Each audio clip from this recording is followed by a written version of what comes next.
touched me. Sing with us, He touched me. He touched me. Oh, He touched me. And all the joy that floods my soul. Something happened, and now I know He touched me and made me whole. Jesus, Jesus,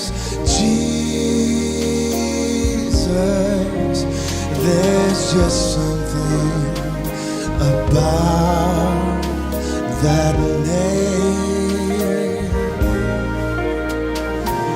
Master, Savior, my Jesus, like the fragrance after the rain.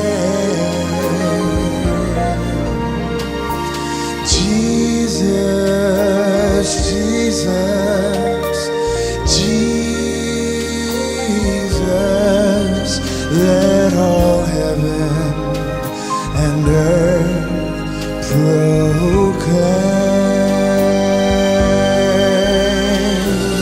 Kings and kingdoms shall all pass away, but there's something about that name.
daholo sika rakizy fifaliana indray no iarahana amintsika ankizy amin'ity fotoana manokana iarahantsika ankizy ity. Tena tsara rakizy io Andriamanitra izay ifafahantsika io andaona isika hijery an'ity tokisy andiny anankiray ity izay miresaka momba ny fahatsaran'Andriamanitra izay sokafantsika ary ny baibolitsika ao amin'ny Koritiana 2:1 ka ny 2:20. Koritiana 2:1 ny 2:20 amin'ny anaran'i Jesosy. Fa nafiry ny teny fikasan'Andriamanitra dia ao amin'ny eny ary amin'ny alalany koa ny amen ho voninahitr'Andriamanitra amin'ny ataonay. Andeha anaraka an'ity tantara anankiray ity sika rakizy, tantara ao amin'ny baiboly ihany izay manamarina sy manapirofo amintsika ankizy izany fahatsaran'Andriamanitra izany. Dia manarafinahitra tsika ankizy.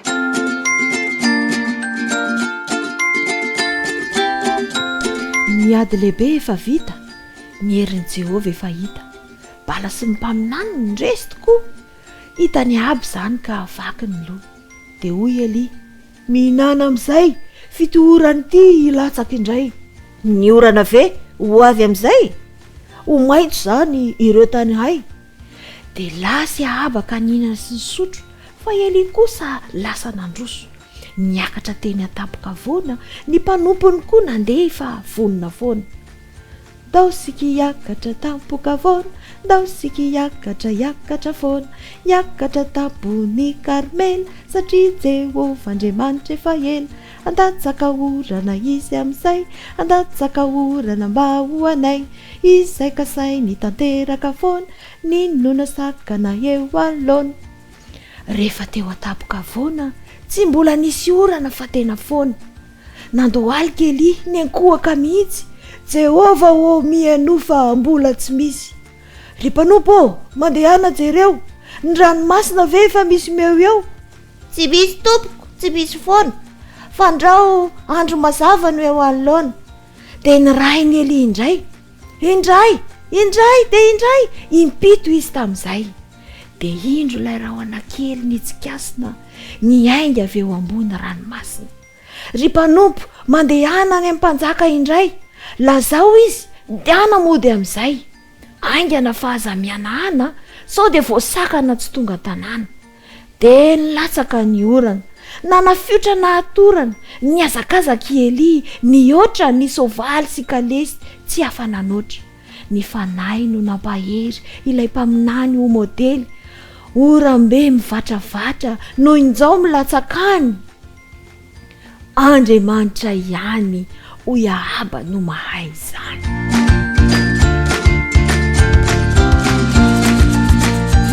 Nafinaritra rakizy ny tantarana rahantsika teo raha nanaraka tsara isika rakizy dia miresaka momba ny zanak'Israely sy ny teny fikasana nataon'Andriamanitra nomen'Andriamanitra azy ireo iny tantara iny izay tokisy andiny izay niresahantsika teo dia hoe Andriamanitra rehefa manome teny fikasana anankiray dia tanterahany foana izany, nafiry no nomeny dia tanterahany. Izay rakizy no hoe tsara ny Andriamanitra izay ivavahantsika satria Andriamanitra manatanteraka ny teny fikasana izy. Dia mirary antsika ankizy mandrakariva mba hanao fanandramana hiaraka amin'Andriamanitra fa tena maneho ny fahatsarany amintsika ankizy izy ary manatanteraka an'izay teny fikasana izay tahaka ny nataony tamin'ireto zanak'Israely ireto. Mety efa nisy nainao an'ity ny ankizy any an-trano ira mahakasika amin'ny fifaliana. Rehefa miaraka amin'ny Jesosy dia falifaly foana. Dia noho angefa zao le iry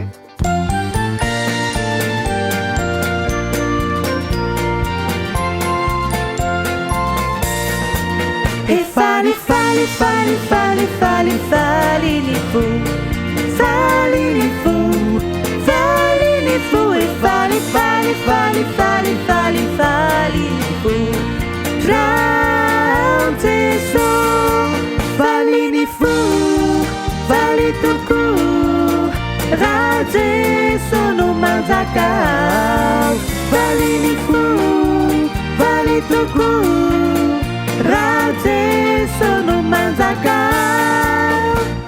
ohatr'izay le hira faly ny fo raha Jesosy no manjaka ao.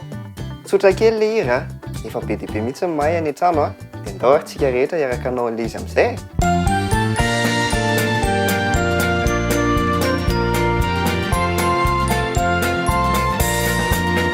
Fali, fali, fali, fali, fali, fali, li fou. Fali, li fou. Fali, li fou. Et fali, fali, fali, fali, fali, fali, li fou. Rante so.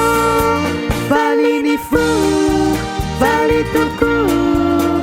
Rante so no manzakau. Fali, li fou. Fali, tuku.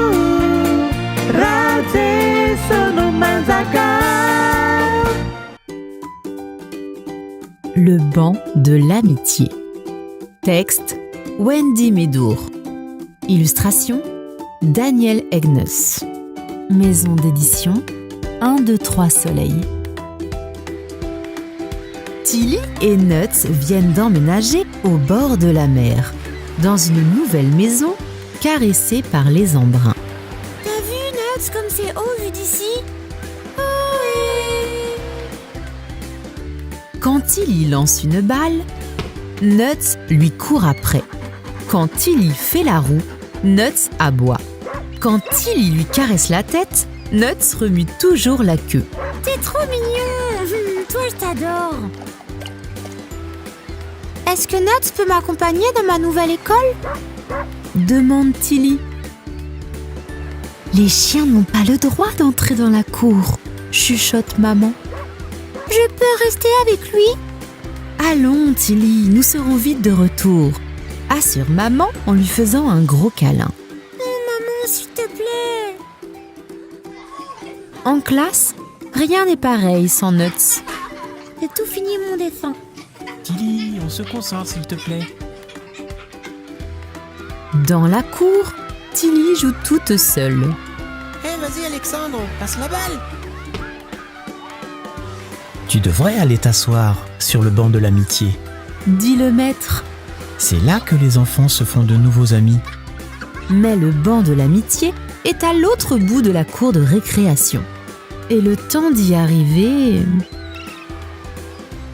il est déjà occupé. T'as déjà joué avec un cerceau? Je peux jouer avec vous à la marelle? Alors, as-tu essayé le banc de l'amitié? Demande le maître. Je n'ai pas pu, dit Tilly. Quelqu'un était déjà assis dessus. Essaie encore, insiste le maître en souriant. Bon, d'accord. Alors Tilly retourne près du banc. Mais le garçon est toujours là. Le garçon regarde le ciel. Tilly regarde ses chaussures. Le garçon regarde une mouette. Tilly regarde l'herbe. Ça ne marche pas, soupire Tilly. Peut-être qu'il est cassé, dit le garçon. Je suis assis là depuis très longtemps. Cassé? dit Tilly. On pourrait le réparer avec des branches, des coquillages et du sable magique. Le garçon est tout sourire. Je m'appelle Max, dit-il en courant chercher des branches. Moi, c'est Tilly. Réparons ce vieux banc. Il est magnifique, s'exclame Tilly. Oui, s'écrie Max. C'est notre banc de l'amitié. Après l'école, maman et Tilly se promènent sur la plage avant de rentrer à la maison. As-tu passé une bonne journée? demande maman. Oui, répond Tilly. Mais comme le banc de l'amitié était tout cassé, on a dû le réparer. C'est quoi un banc de l'amitié? demande maman. C'est un banc très spécial qui permet de se faire de nouveaux amis. Avec Max, nous l'avons réparé. Qui est Max? demande maman. C'est un garçon de ma classe, répond Tilly. Il a un chien tout poilu qui s'appelle Oscar. Il adore les glaces, les balades sur la plage et il aimerait bien rencontrer Nuts. Oh, on dirait que Max est ton nouvel ami. Quelle bonne idée d'avoir réparé ensemble le banc de l'amitié. Oh oui! S'exclame Tilly. Tu crois que Nuts et Oscar vont bien s'entendre? On verra, ma chérie, on verra.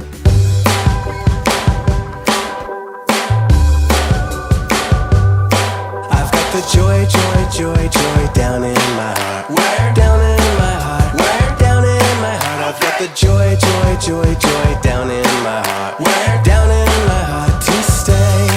And I'm so happy, so very happy. I've got the love of Jesus in my heart, down in my heart. And I'm so happy, so very happy. I've got the love of Jesus in my heart. What else you got? I've got the peace that passes understanding down in my heart. Where? Down in my heart. Where? Down in my heart. I've got the peace that passes understanding down in my heart. Where? Down in my heart to stay. And I'm so happy, so very happy. I've got the love of Jesus in my heart, down in my heart. And I'm so happy, so very happy. I've got the love of Jesus in my heart. I've got the wonderful love of my blessed Redeemer way down in the depths of my heart. Where? Down in the depths of my heart. Where? Down in the depths of my heart. I've got the wonderful love of my blessed Redeemer way down in the depths of my heart. Where? Down in the depths of my heart to stay. And I'm so happy, so very happy. I've got the love of Jesus in my heart, down in my heart. And I'm so happy, so very happy. I've got the love of Jesus in my heart. I've got the love of Jesus in my heart. I've got the love of Jesus in my heart.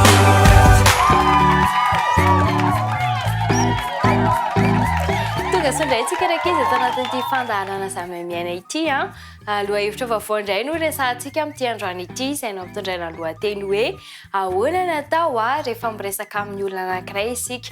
Voalohany indrindra aloha dia tsy azo atao mihitsy ny mitsakitsaky siligoma rehefa miresaka amin'ny olona isika satria nahoana lasa ohatran'ny hoe sy mamelanja ilay olona miresaka amintsika isika no sady tsy fahalalam-pomba ihany koa izany.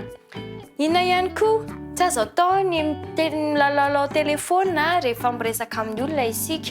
Mitovy amin'ilay hoe tsy mamelanja amin'ilay olona ihany sady ihany koa tsy mihaino an'ilay olona isika rehefa sady milalao telefona no miresaka amin'ny olona. Ohatran'ny hoe tsy mifantoka amin'ilay resakitsika dia lasa tsy haintsika akoriny izay zavatra resahan'izy ireny. Fahatelo tsy azo atao ihany konkoa ny mananaonao zavatra hafa rehefa miresaka amin'ny olona isika satria lasa tsy mihaino an'ilay olona ihany koa isika no tsy mifantoka amin'ilay resaka no sady lasa malahelo ilay olona miresaka amintsika rehefa tsy rarahintsika ry zareo. Dia anatin'ny lalàna ny ao amin'ny GIA moa ny hoe mijery olona manatrika tsara rehefa miresaka dia noho izany mila miresaka tsara amin'ilay olona sady mijery tsara an'ilay olona dia sady miresaka tsara valiana izy rehefa manontany ianao koa afaka miresaka ao anatin'izay dia izay no tena tokony ataontsika raika izy rehefa miresaka amin'ny olona anankiray isika. Mety ho ray aman-dreny izy io mety ho pasteur mety ho chef tena na chef mety ho maîtresse any am-pianarana dia izay zany no tena tokony ataontsika rehefa miresaka amin'ny olona isika.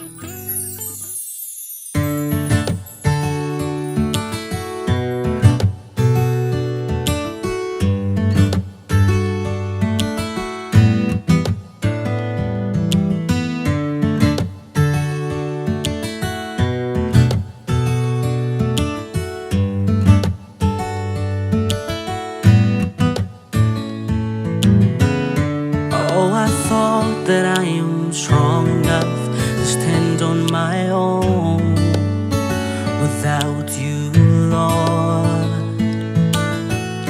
I do things that pleases my own desire, leaving you far behind. Lord, here I am, stranded on my own. Now I cry, come into my soul, come take full control. Oh, I need you to make me whole, 'cause this is my cry, I send it to you. Lord, Lord, you're the one that I needed right now. Come into my soul. There's a feeling that keeps haunting me down when I reach out to feel your hand. Lord, give me hope, give me peace, oh Lord, so I can stand against all odds. Lord, repair this broken heart of mine and mend it again. Come into my soul. Come take full control.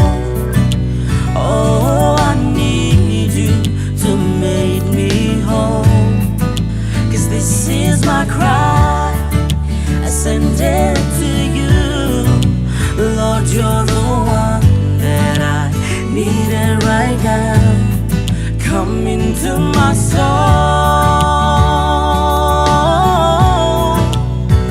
Oh, yeah. 'Cause this is my cry, I send it to you, my Lord. I need you right now. Come into my soul. Whoa.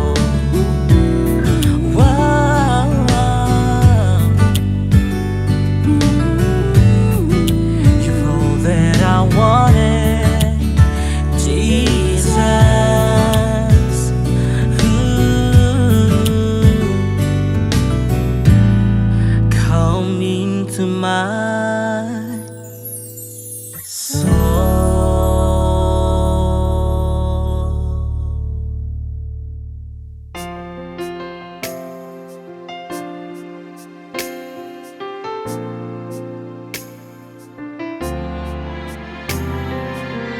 Andalovanao angamba ny olana mafy sy mangita ankehitriny. Ao ireo aretina tsy ahita mpanafana, tsy fanana nasy, tsy fananam-bola. Eny, mety sy nahita fahombiazana ihany koa tamin'ny fianarana izay natao, ary mety namoy avatiana mihitsy azy ianao. Tojo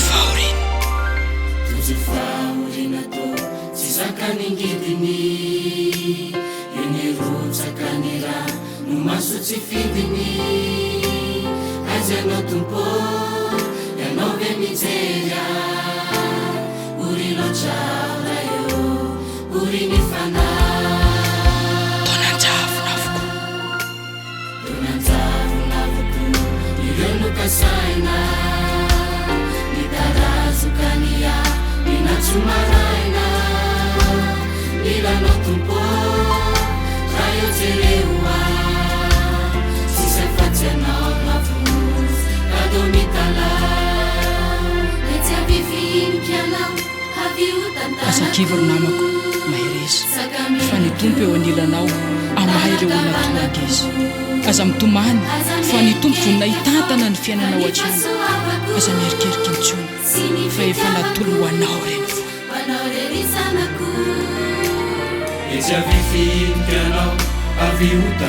Ry namako, tsy misy miafina amin'ny tompo ny zavatra eo mandroanao. Hitany ary miariary eo anatrihana izy. Ankehitriny dia manolotra ny fahasoava sy ny fitiavany ho anao ireriany izy. Ty hanova sy hanamboatra ny fiainanao Jesosy, ty hanolotra fahasambaranao anao izy. Ny faniriany dia ny andovanao ny fiainana mandrakizay. Eo akaikinao ny tompo ary tsy te hiala eo anilanao mihitsy. Te hitehitra eo antsoinao Jesosy ary tsarovy fa natolony ho aiso anao ny fitiavana. Izao ny fotoana izay tokony hiverenanao aminy. Aza misalasala intsony, atolory azy ny tenanao. Mandraisa ho anam-pahan-kevitra ary manipo azy. Tsarovy fa Jesosy irery ihany va olona tsara indrindra ho aiso anao. Miantso anao izy ankehitriny ary valio ny antso. Riavany tena tianao ary tiany ianao mandova ilay paradisy hatoky ilay fiainana mandrakizay. Te hisakambana ny fiainanao izy ary te hitantana anao izy. Ankehitriny miantso anao Jesosy, aza mierikerika intsony fa efa natolony ho anao irery ihany zany. Tsarovy fa efa nifidy mety anao ny tompo ary novidiny mba handovan'ny fiainana mandrakizay ianao.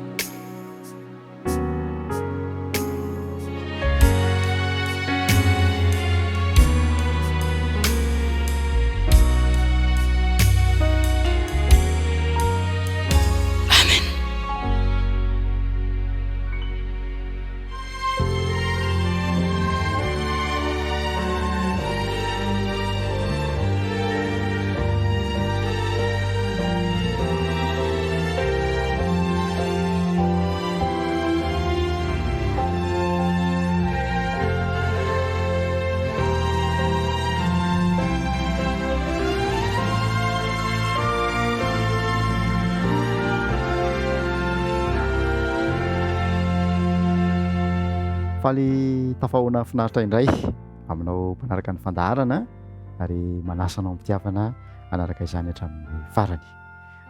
Tonga soa anatin'ny fandaharana indray isika Kristy fahamarinantsika toy in'ilay dindinika ny fanaovantsika farany teto izay nijerena ny antony izay nanomezana baiko anaovana ny fitoerana masina.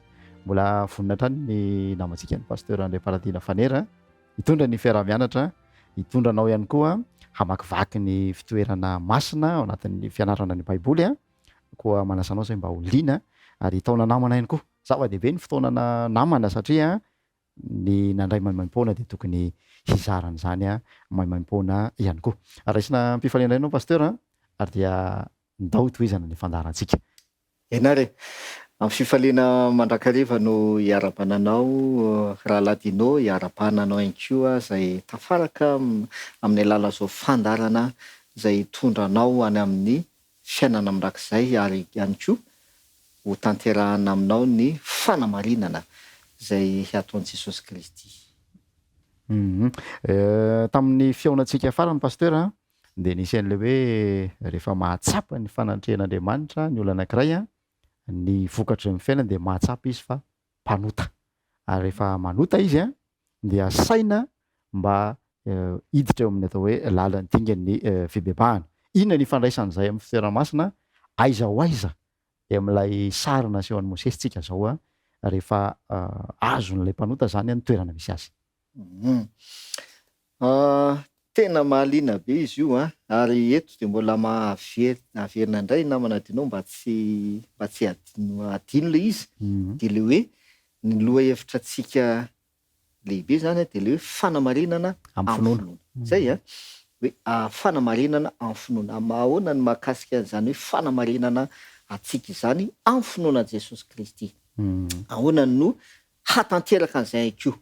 Zay zany tena zava-dehibe koa hoe ahoana ny hatanteraka an'le fanamarinana atsika amin'ny finoana Jesosy Kristy.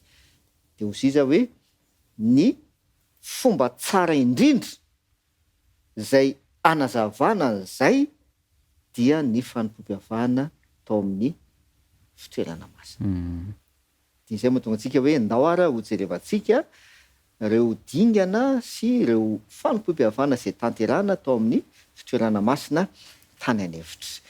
Averina kely eto indray nefa fa ny fototra na hoe ny tanjona lehibe izay nahatonga an'Andriamanitra na ny mibaiko Mosesy hanonona n'ilay taberna kely na le fitoerana masina ho azy dia mba ahafahan'Andriamanitra miara-monina amin'ny olombelona. Zay tsinona fa zavatra zay niaina ny niaraka tamin'ny Adama sy Eva tany amin'ny Saedena. Zay tapaka ary tsy tanteraka intsony noho ny fahotana.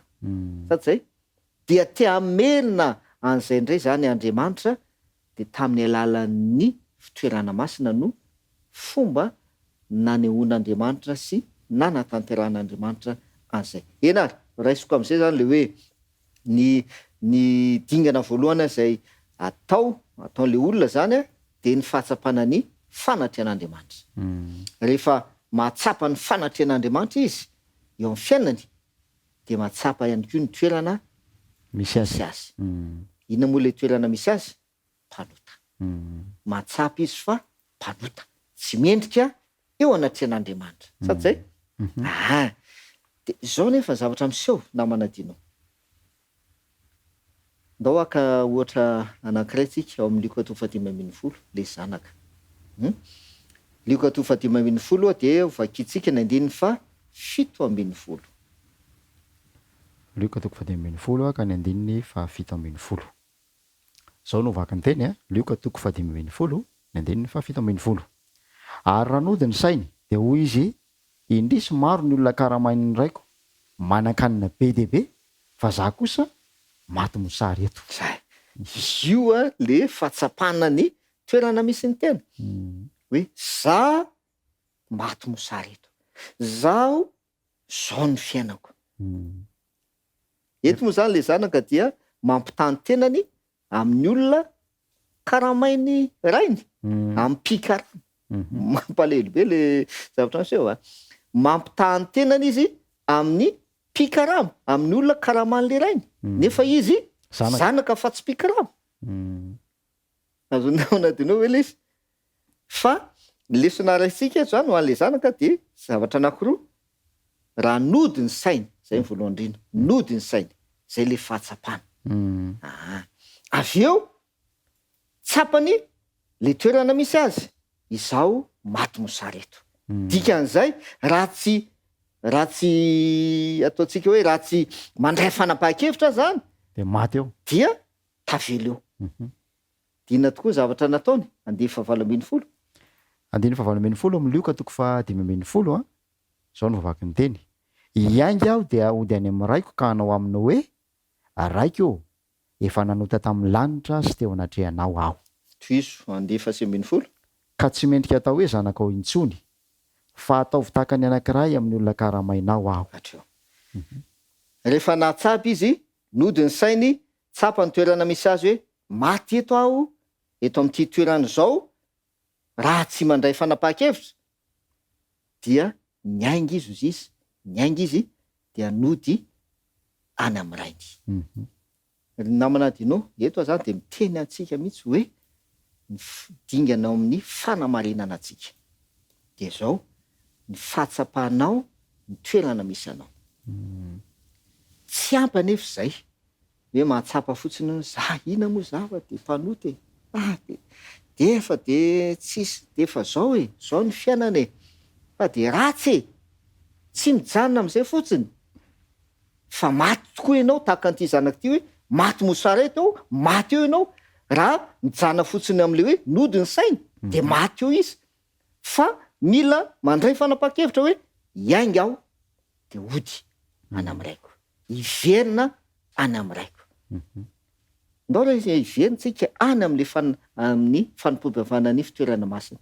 Rehefa natsapa ny fanatrehan'Andriamanitra ny zanak'Israely tamin'izany de fantany ihany koa fa nanota izy teo anatrehan'Andriamanitra. Andriamanitra manatrika azy amin'ny alalan'ilay tabernakely. Izy nefa manodidina an'le tabernakely ny trano lainy zanak'Israely, manota izy any amin'ny lainy ihany, manao fahotana. De noho ny fisian'le tabernakely zay mampiseho ny fanatrehan'Andriamanitra, tonga de tsapany hoe tena nanota, manatrika eto kay Andriamanitra, za nanota. De inona zavatra atao miaraka amin'le fahatsapana? Fanapahan-kevitra. De ny atao miditra ao amin'ny tabernakely. Manapa-kevitra anantona an'Andriamanitra. Anantona an'Andriamanitra. Ary rehefa anantona an'Andriamanitra ianao, rehefa mahatsapa ny tenanao fampanota ka manapa-kevitra ny anantona an'Andriamanitra, eo amin'izay ny miditra ity dingana anankiray ity. Ao amin'ny jauna no vakitsika. Jauna 2 ny 7:20. Jauna 2 ka ny 7:20. Zao no vaky ny teny. Jauna 2 ny 7:20. Noho ny ampitso dia nahitan'i Jesosy avy manatona azy Jauna, ka dia hoy izy, indro ny zanak'ondrin'Andriamanitra izay manaisotra ny fahotany izao tontolo izao. Zay. De ny ataon'le zanak'Israely rehefa mahatsapa izy fampanota ka te hiverina amin'Andriamanitra indray, tsy maintsy maka zanak'ondry.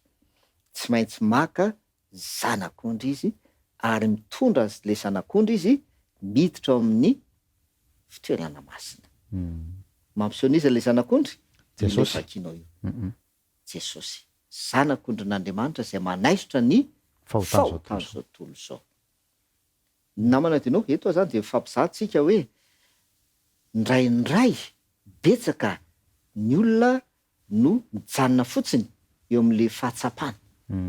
Tsapa ny fampanota izy, nody ihany ny sainy nody ihany ny sainy de fatany ny zavatra nataony sy ny toerana zay misy azy fa tsy moroso am'le dingana de le maka an'le zanak'ondry zay hanaisotra an'le fahotany zao tontolo zao de tsy iza fa Jesosy. De zao nefa mahafinaritra be le fanompoam-pihavana amin'ny fitelana masina satria ao amin'ny Exodosy 19 andininy 7 sy ny 8 de misy toe-javatra zay efa niseho kay volaza ao. Ndao mba vakitsika kely Exodosy 7 de ny andininy 7 sy ny 8. Exodosy 7 de ny andininy 7 sy ny andininy 7. Exodosy 7 ny andininy 7 sy ny andininy 7. Zao no vakiny teny. Ary izao no aterinareo ambonin'ny altara zanak'ondry roa izay iray taona isan'andro isan'andro. Ny zanak'ondry iray aterinao no ny maraina ary ny zanak'ondry iray koa aterinao no ny hariva. Mpisonina no lazainy eto. De ozy izy Andriamanitra zao no aterinareo ambonin'ny altara ozy izy dia zanak'ondry roa zanak'ondry ray aterina maraina, zanak'ondry ray aterina ny hariva. Ny zavatra am'seo zany namana dino de ohatrotra zao isa maraina sy isakariva ny mpisonina de manatitra zanak'ondry. Mbola tsy misy akory zanak'Israely zay nanota ka natsapany fahotany ka tonga iverina amin'Andriamanitra sy anatona an'Andriamanitra angataka famelan-keloka hiditra ao amin'ilay fitoerana masina dia efa nanao fanatitra zanak'ondry ny mpisonina maraina. Azony namana dinao tsara za efa nanao fanatitra zanak'ondry mpisonina maraina. Mbola tsisy akory zanak'Israely natsapa ny fahotany. Inona ny ifandraisan'izay am'le mpanota am'izao zany ny fiainantsika zao sy ilay zanak'ondry n'Andriamanitra resahan'ny Jaona? Ny ifandraisan'ly zany de zao hoe alao tena Andriamanitra no asiantsika mamaila anazy hoe inona ny tena tiany olazaina am'izay. Romanina 5:5. Romanina 5 ka ny andininy 9. Zao no vakiny teny. Romanina 5 ny andininy 9. Fa Andriamanitra mampiseho ny fitiavany antsika fa fony mbola mpanota isika de maty hamonjy antsika Kristy. Zay nytika. Fony mbola mpanota isika dia maty hamonjy antsika Kristy. Fony mbola tsy mibebaka akory le zanak'Israely, fony mbola tsy nahatsapa ny fahotany izy de efa maty Kristy. Le zanak'ondry maraina io. Le zanak'ondry maraina maty Kristy. Zany hoe efa azo antoka zany amin'ny alalan'ilay zanak'ondry zay vonoan'ny mpisonina maraina, azo antoka zany ny famelan-keloka. Fa eo namana dinao no mipetraka le dingana hoe mba azahoan'ilay olona ale famelan-keloka de mila mitondra manaiky mandray zanak'ondry koa izy, mitondra zanak'ondry de manatona ny tabelina kely. Zay.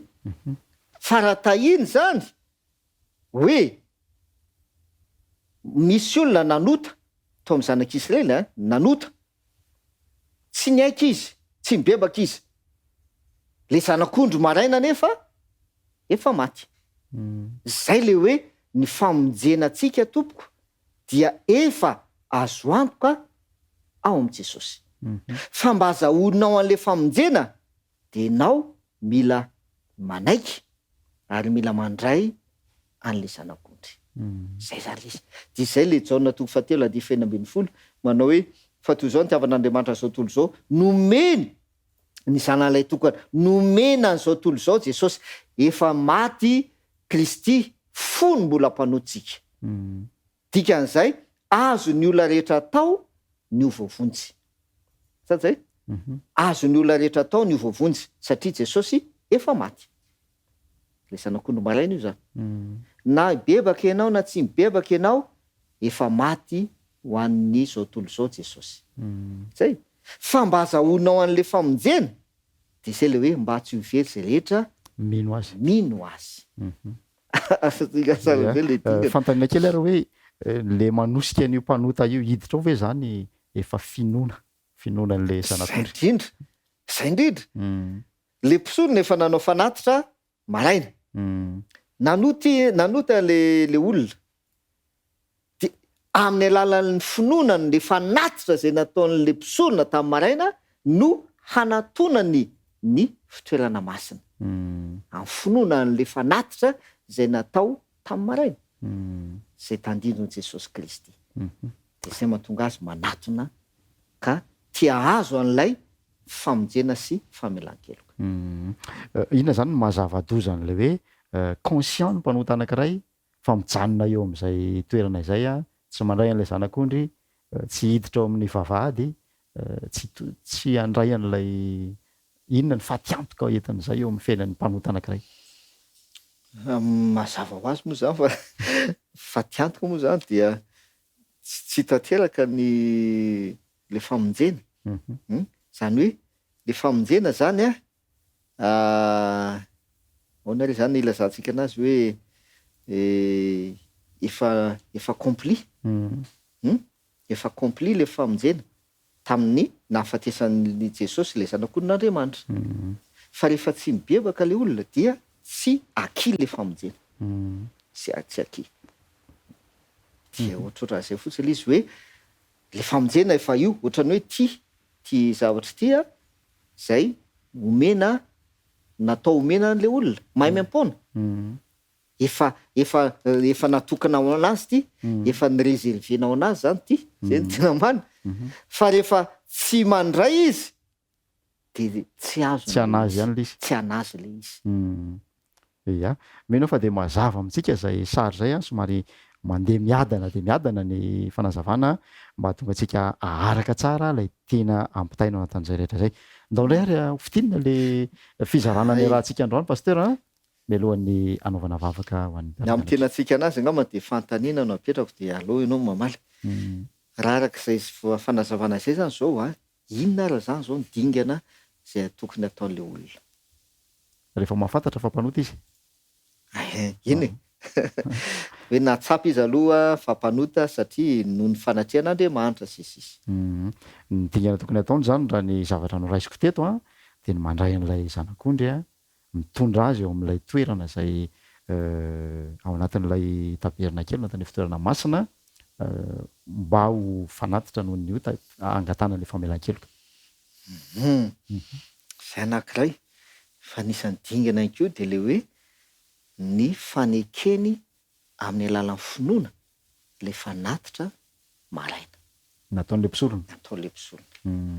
Raha tsy manaiky sy mino an'iny ianao tsy tanteraka le hoe ianao mitondra zanak'ondry. Raha tsy nonao le fanatitra maraina. Zay tandidon'i Jesosy Kristy amin'ny alalan'ny finoana. Ia. Ifarana ny fandarantsika fanontaniana ataontsika hoe mamarana azy mihitsy amin'ity fiarahana mianatra eto ity rehefa mitondra an'ilay fanatitra zanak'ondry zany ilay mpanota dia manolotra azy ny eo amin'ny alitara zay amonoana an'ilay zanak'ondry. Eony eo ve ny fahazonantoka an'ilay famelan-keloka raisiny manahoana ny toepony sy ny fahatsapany rehefa tanteraka le fandatsahan-drahan'le zanak'ondry. Ya, de